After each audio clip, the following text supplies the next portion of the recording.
So we would like to present Euler's theorem on partitions into odd components and partitions into distinct components. So in particular, if n is a natural number, so as usual, this symbol means belonging to,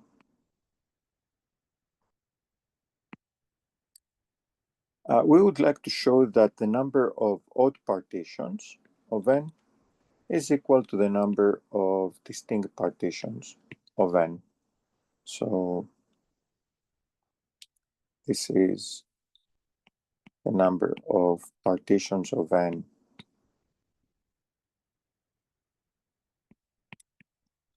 into odd components.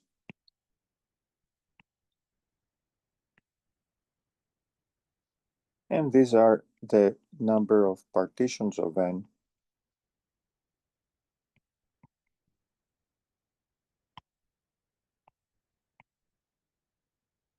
into distinct components.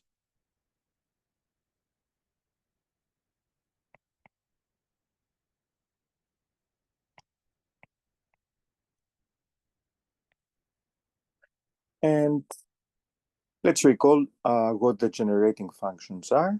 So we have that for the odd components,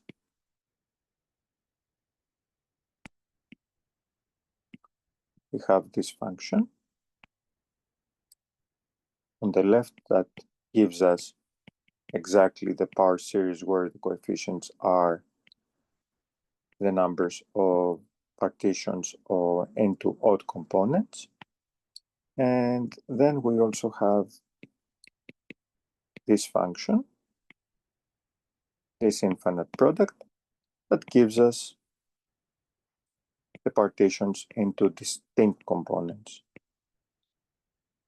So if we want to show that all these numbers are equal, then this means that these two series are equal, or should be equal.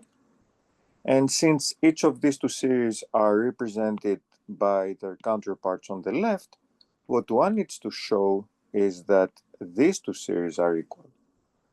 And pretty much, let me write it in an expanded way without using the product notation. So basically what we want to show is that 1 over 1 minus q times 1 over 1 minus q cubed times 1 over 1 minus q to the fifth and keep going is equal to 1 plus q times 1 plus q squared times 1 plus q cubed and so on.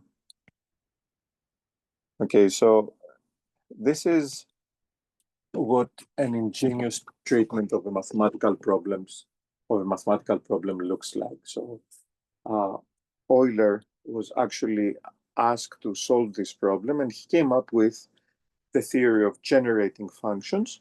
And you can see that eventually this problem has been reduced to showing that two infinite products are the same, which of course has completely distanced us from the original statement of the problem. So showing that these two products are the same is quite entertaining. We have to show an equality, so we could either start with the expression on the left and show that it's equal to the expression on the right, or start with the expression on the right and show that it's equal to the expression on the left, or work out both expressions and show that they can be made equal to some third expression. We're going to actually do, it can be done in all possible ways, and all we want to do is just provide one proof. So let me begin with what I have on the left and show you why it can be made equal to what I have on the right. So here, the simple idea is at first to multiply and divide by all the terms that contain the missing exponents, meaning the even exponents. So I will think of this as 1 over 1 minus q times 1 minus q squared over 1 minus q squared times 1 over 1 minus q to the third times 1 minus q to the fourth over 1 minus q to the fourth times 1 over 1 minus q to the fifth times 1 minus q to the sixth over 1 minus q to the sixth, and so on. So now I'm going to combine all this into a big product. I mean, while I'm doing this thing, there are many of us who may be wondering, okay, with finite products, this is immediate, but are you really allowed to do this with infinite products?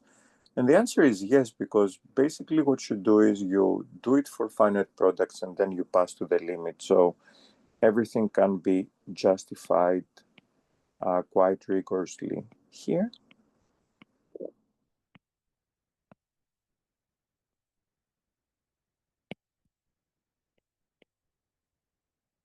And oops, there are no dots here. So let me just rewrite this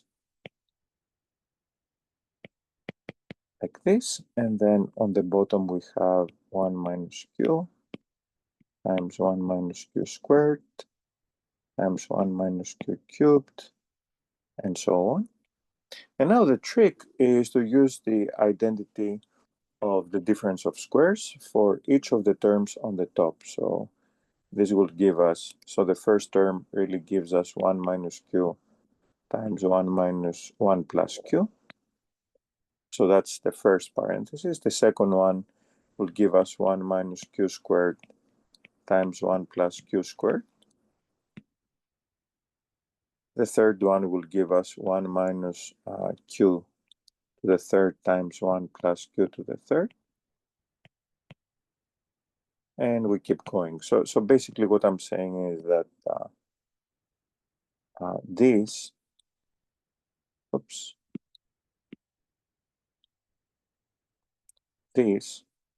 becomes this, and then this becomes this, and so on. And why am I saying this? Because 1 minus q to the 2n is the same thing as 1 minus q to the n times 1 plus q to the n. That's all I'm using here. And on the bottom, we simply have our usual. So we will have 1 minus q times 1 minus q squared times 1 minus q cubed, and so on. And I think that now you can see what is happening. This will cancel with this will cancel with this will cancel with this. So pretty much all terms that have a minus on the top will cancel with their counterparts on the bottom, leaving just the terms with a plus.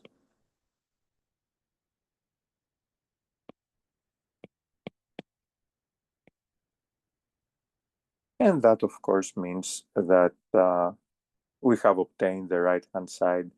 That's precisely what we intended to do, and that completes our proof. This is really a brilliant piece of mathematics, especially if one takes into consideration that it took place, that it was accomplished in the 18th century when this theory was pretty much non-existent. Thanks for watching.